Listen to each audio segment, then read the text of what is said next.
Do you want to talk about the meditations on the Network of Light that you did together in the caravan?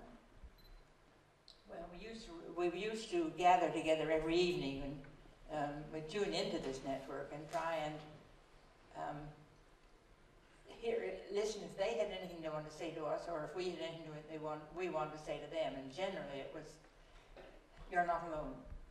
There's the group of us all over the world working together. Let's get to know each other."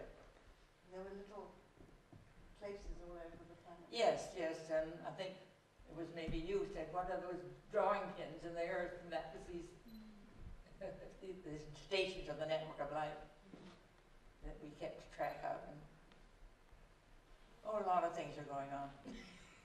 Can I tell the story about the Turkish businessmen? The businessmen in Turkey. It's my totally favorite Network of Light story.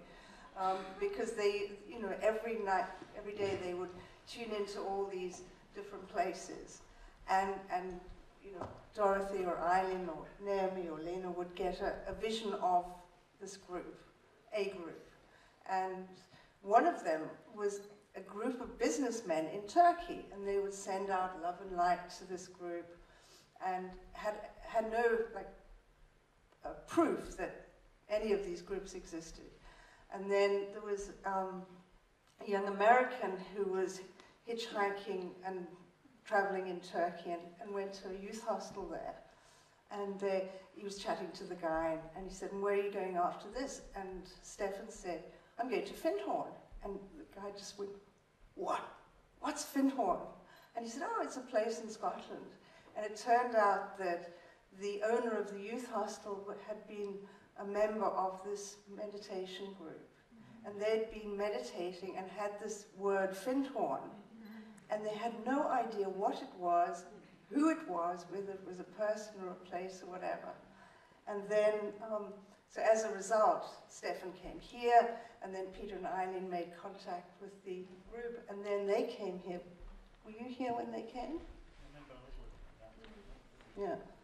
But for me, it sends shivers up my spine.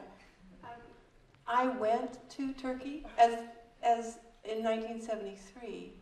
I believe this would be the same group because there had been some correspondence, and then it was Milenko Matanovic and I who went there as emissaries from Findhorn and were hosted by this group and went to one of their meetings, and one of the families took us around and we were treated like royalty. And one of the members was the Lord Mayor of Ephesus, and so we took the bus down and were hosted in Ephesus for a few days.